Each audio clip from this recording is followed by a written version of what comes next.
네, 이번 시간은 이 자본시장에서 주요 공시들을 살펴보는 공시 돋보기 시간입니다. 오늘은 한규미 기자 나오셨습니다. 안녕하세요. 네, 안녕하세요. 네, 유전체 분석 기업이죠. 이 DNA 링크의 현 경영진과 그리고 주주 간 경영권 분쟁 소송이 이슈가 되고 있는데 이렇게 서로의 의견이 엇갈리는 이유가 뭐죠? 네, 최근 바이오 업황이 악화하는 가운데 이 DNA 링크가 마련한 돌파구 전략에 대해서 평가가 엇갈리기 때문입니다. 사실 갈등의 시작은 코로나19 진단키트주가 가라앉으면서 관련 주가들도 폭락한 시점부터인데요. 네. 이 DNA 링크는 코로나19 팬데믹 기간에 진단키트 사업에 뛰어들면서 높은 기대를 받았습니다. 이 코로나19 전인 2020년 연초에는 2, 3천 원 정도의 수준이었던 주가가 한때 3만 원까지 올랐습니다. 이 시기에 기존 재무적 투자자는 보유 지분을 대거 장내 매도하고 또 이후 개인 투자자들이 몰려들었습니다. 회사의 실적 상승을 기대했기 때문입니다.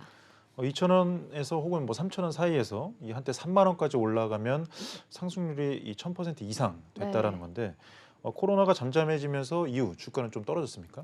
네, 기존 재무적 투자자가 매도한 이후에 계속해서 하강세를 보였는데요.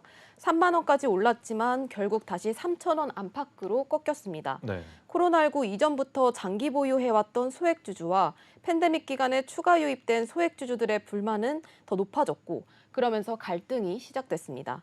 재작년 10월에는 진단키트 사업을 중점적으로 추진하던 권모 이사가 이 키트 관련 사업 축소와 회사 경영에 대해서 반발하기도 했는데요. 네. 이 권 이사는 소액주주를 모아서 연대를 결성했고 이후 경영권 분쟁이 본격화됐습니다.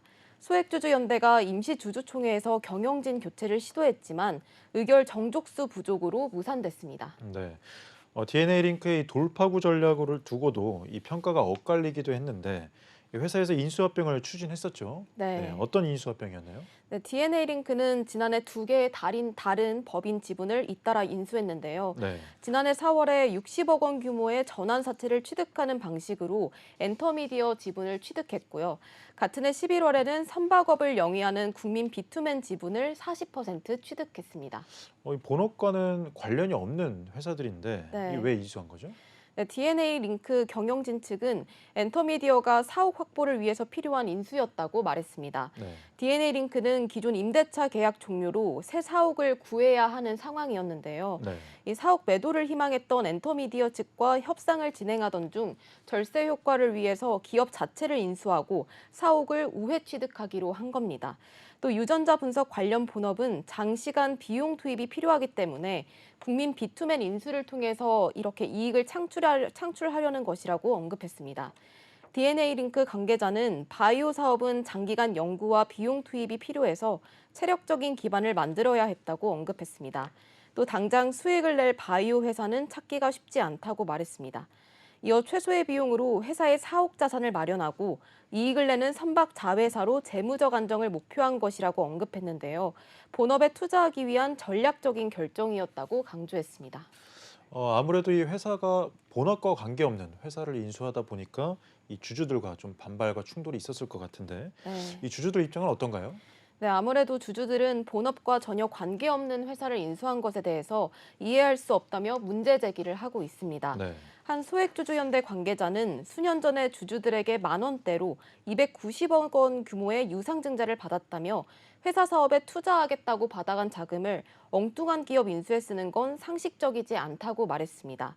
또 주주에게 받아간 돈을 쌈짓돈처럼 쓰는 건 뒤통수를 맞은 것과 다름없다고 지적했습니다. 그리고 선박회사와 엔터회사에 투자해서 바이오 회사의 재무 개선을 시도한다는 건 이 코스닥에서 무자본 M&A를 즐기는 세력이나 할 법한 이야기라고 했는데요. 결국 회사 자금을 마음대로 쓰다 상장 폐지되는 건 아닌지 우려된다고 말했습니다. 네, 그렇다면 이 소액주주 측에서는 이 인수한 두 회사가 아무래도 좀 부실한 기업이다 보니까 네. 오히려 이 DNA 링크에 악영향을 미칠 거다라는 좀 주장도 나오고 있는데 이 두 회사 실적이 지금 어떻게 되죠? 네, 실제로 엔터미디어는 2020년과 2021년에 각각 영업 손실 47억 원과 70억 원을 기록했습니다. 네. 작년 3분기 누적 영업이익은 1,464만 원에 불과한 상태인데요. 국민 비투맨 역시 2020년과 2021년에 각각 310억 원과 228억 원 손실을 냈습니다. 매출액이 하락하면서 영업손익이 적자 전환했습니다.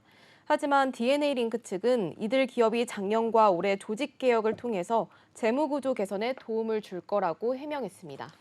결국 이 회사와 주주들 사이에 이 신뢰가 금이 가면서 네. 갈등이 생겼고 그러다 보니까 이 경영진을 교체하려는 움직임이 일어난 것 같은데 임시주총은 언제 열릴 예정이죠?